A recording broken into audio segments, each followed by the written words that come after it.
The Way of Peace by James Allen. Entering into the infinite. From the beginning of time, man, in spite of his bodily appetites and desires, in the midst of all his cling to earthly and the impermanent things, have ever been intuitively conscious of the limited, transient, and illusionary nature of his material existence, and he has seen the silent moments and tried to reach out into a comprehension of the infinite, and has turned with tearful aspiration toward the restful reality of the internal heart. While vainly imagining that the pleasures of earth are real and satisfying, pain and sorrow continually remind him of their unreal and unsatisfying nature. Ever striving to believe that a complete satisfaction is to be found in material things, he is conscious of the inward and persistent revolt against this belief, which revolt is one's refutation of his essential mortality and inherent and imperishable proof that only in the immortal, the eternal, the infinite can he find abiding satisfaction and unbroken peace. And here is the common ground of faith. Here is the root and the spring of all religion. Here is the soul of brotherhood, the heart of love. The man is essentially and spiritually divine and eternal, and that immersed in immortality and troubled with unrest, is ever striving to enter into a consciousness of his real nature.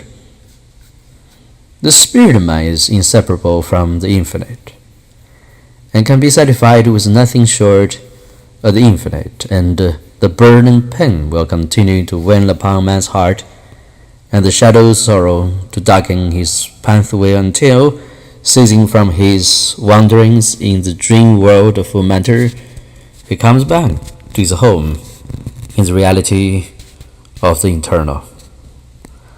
And the smallest drop of water detached from the ocean contains all the qualities of the ocean, so man, detached in consciousness from the infinite, contains within him its likeness, and as a drop of water must, by the law of its nature, ultimately find its way back to the ocean and lost itself in its silent depths, so must man, by the unfailing law of his nature, at last return to his source and lose himself in the great ocean of the infinite.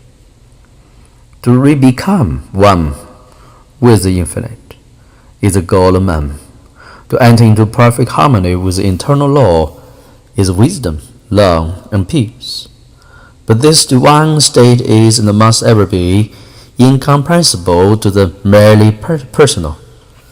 Personality, separateness, selfishness are one and the same, and as the antithesis of wisdom and divinity. By the unqualified surrender of the personality, separateness, and the selfishness cease, and the man enters into the possession of his divine heritage for immortality and infinity. Such a surrender of the personality is regarded by the worldly and the selfish mind as the most grievous of all calamities, the most irreparable loss. It is the one supreme and incomparable blessing, the only real and lasting gain. The mind unenlightened upon the inner laws of being, and upon the nature and destiny of its own life, clings to transient appearances, things which have in them no enduring substantiality, and so cling perishes to the time being, amid the shattered wreckage of his own illusions. Man cling to and gratify the flesh, and though it were going to last forever, and though they try to forget the nearness and the inevitability of its dissolution, the dread of death, and the loss, all that they cling to cloud their happiest hours, and the chilling shadow of their own selfishness follows them like a remorseless spectre. And with the accumulation of temporal comforts and luxuries, the divinity within man is drugged, and they sink deeper and deeper into materiality, into the perishable life of the senses, and where there is a sufficient intellect, theories concerning the immortality of the flesh come to be regarded as infallible truths. When a man's soul is clouded with selfishness in any or every form, he lost the power of spiritual discrimination and confused the temporal with the internal, the perishable with the permanent, mortality with immortality, and error with truth. It is thus that the world has come to be filled with the theories and the speculations, having no foundation in human experience. Every body of flesh contains within itself from the hour of birth the elements of its own destruction, and by the unalterable law of its own nature must it pass away. The perishable in the universe can never become permanent. The permanent can never pass away. The mortal can never become immortal. The immortal can never die. The temporal cannot become eternal, nor the eternal become temporal. Appearance can never become reality, nor reality fade into appearance. Error can never become truth, nor can truth become error. Man cannot immortalize the flesh, but by overcoming the flesh, by relinquishing all its inclinations, he can enter the region of immortality. God alone has immortality, and only by realizing the God's state of consciousness does a man enter into immortality. All nature is mere forms of life, is changeable, impermanent, unenduring. Only the informing principle of nature endures. Nature is many. It is marked by separation. The informing principle is one. It is marked by unity, by overcoming the senses and the selfishness within, which is overcoming of nature. Man emerges from the chrysalis of the personal and the illusory, and wings himself into the glorious light of the impersonal, the region of universal truth, out of which all perishable forms come. Let a man therefore practice self-denial. Let them conquer the animal inclinations. Let them refuse to be enslaved by luxury and pleasure. Let them practice virtue and grow daily into higher and ever higher virtue, until at last they grow into the divine, and enter into both the practice and the comprehension of humility, meekness, forgiveness, compassion, and love, which practice and comprehension constitute divinity. Goodwill gives insight, and only he who has so conquered his personality that has but one attitude of mind, that of goodwill towards all creatures, is possessed of divine insight. It is capable of distinguishing the true from the false. The supremely good man is therefore the wise man, the divine man, the enlightened, the seer, the knower of the eternal. We found unbroken gentleness, enduring patience, sublime lowliness, graciousness of speech, self-control, self-forgetfulness, and deep and abounding sympathy. Look there for the highest wisdom. Seek the company of such a one, for he has realized the divine. He lives with the eternal. He has become one with the infinite. Believe not him that is impatient, given to anger, boastful, who clings to pleasure and refuses to renounce its selfish gratifications, and who practices not goodwill and far-reaching compassion. For such a one has not wisdom. Vain is all his knowledge, and his works and words will perish, for they are grounded on that which passes away. Let a man abandon himself, let him overcome the world, let him deny the personal. By this pathway only can he enter into the heart of the infinite. The world, the body, the personality are mirages upon the desert of time, transitory dreams in the dark night of spiritual slumber. And those who have crossed the desert, those who are spiritually awakened, have alone comprehended the universal reality where all appearances are dispersed and dreaming and delusions are destroyed.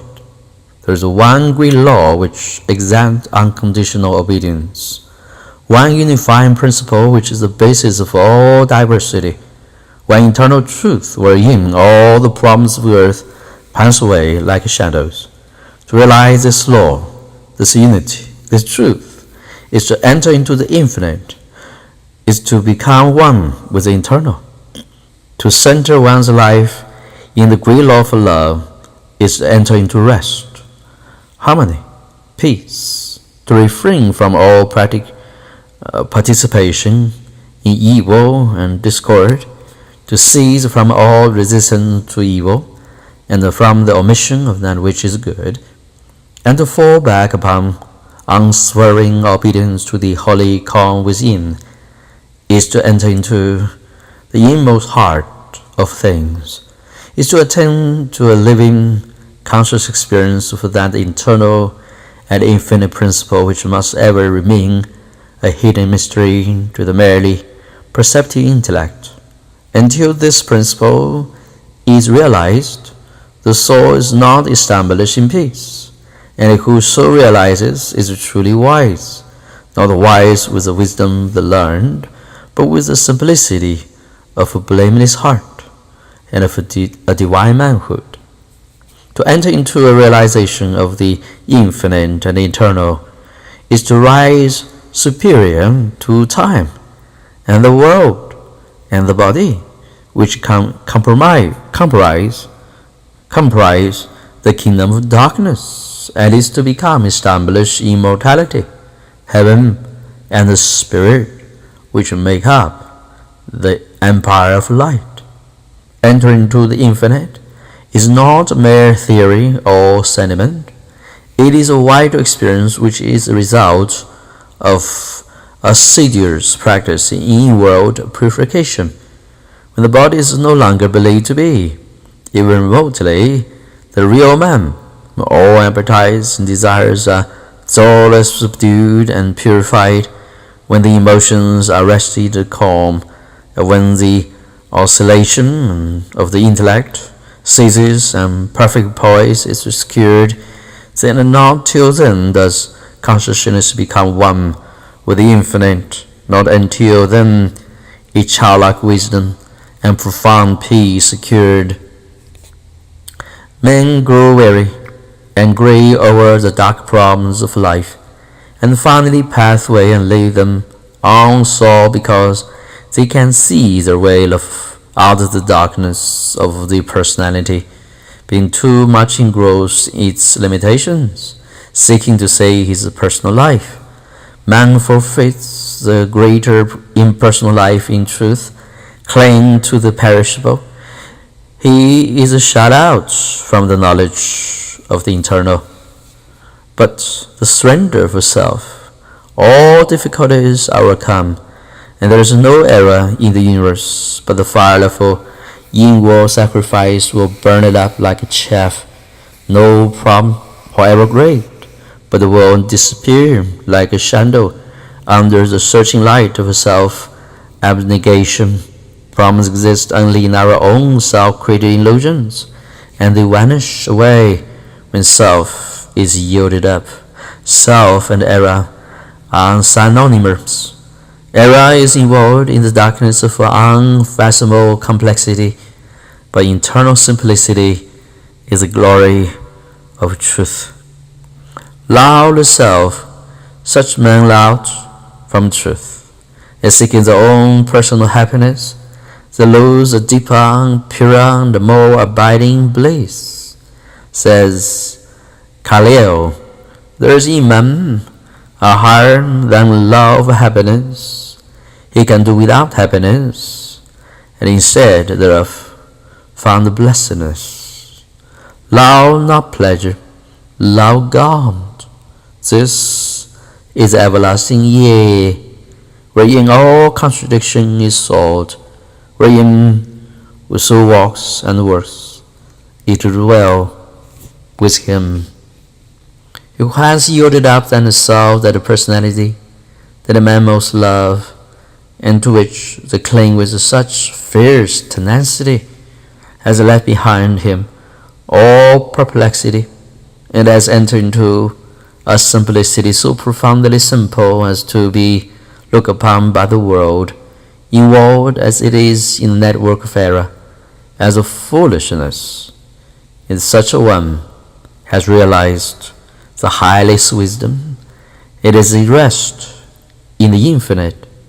He accomplishes without striving, and all problems melt before him, for he has entered the region of reality, and deals not with changing effects, but with the unchanging principles of things.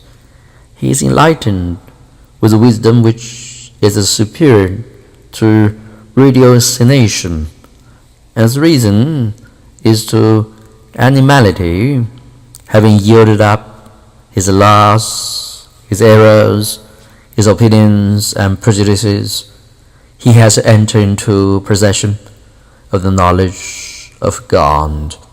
Having slain the selfish desire for heaven, along with it the ignorant fear for hell, having relinquished even the love of life itself, he has gained the supreme bliss of the life eternal, the life which bridges life and death and knows its own immortality. Having yielded up all without reservation, he has gained all and rests in peace on the bosom of the infinite. Only he who has become so free from self as to be equally content to be annihilated as to live, or to live as to be annihilated, is a fate to enter into the infinite. Only he who, ceasing to trust his perishable self, has learned to trust in boundless measure the great law, the supreme good, is prepared to partake of undying bliss. For such a one there is no more regret, nor disappointment, nor remorse, for where all selfishness has seized the sufferings cannot be, and whatever happens to him, he knows that it is for his own good, and he is content, being no longer the servant self, but the servant for the Supreme. He is no longer affected by the changes of earth, and when he hears of war and rumors of war, his peace is not disturbed, and where men grow angry and cynical and quarrelsome, he bears with compassion and love. Though appearances may contradict it, he knows that the world is progressing, and that through its laughing and its weeping, through its living and its keeping, through its follies and its labors, weaving in and out of sight, to the end from the beginning, through all virtue and all sinning, reels from God's great spool of progress, round the golden thread of light. When the fierce storm is raging, none are angered about it, because then it will quickly pass away. And when the storms of contention are there within the world, the wise man, looking with the eye of truth and pity, knows that it will pass away. That all the wreckage of broken hearts, where it lays behind the immortal temple of wisdom, will be built. Sublimely patient, infinitely compassionate, deep, silent, and pure. His word presence is a benediction, and when he speaks, men ponder his words in their hearts, and by them rise to higher levels of attainment. Such is he who has entered into the infinite, who by the power of animal sacrifice and sought the secret mysteries of life, questioning life and destiny and truth. I saw the dark, alluring thing, Sphinx, who spake to me the strange, the wondrous thing. Concealment only lies in blind lies, and God alone can see the form of God. I saw the soul this hidden mystery, when it bypasses the blindness and the pain. But when I found the will of love and peace, concealment ceased, and I was blind no more. Then I saw like God, even with the eyes of God.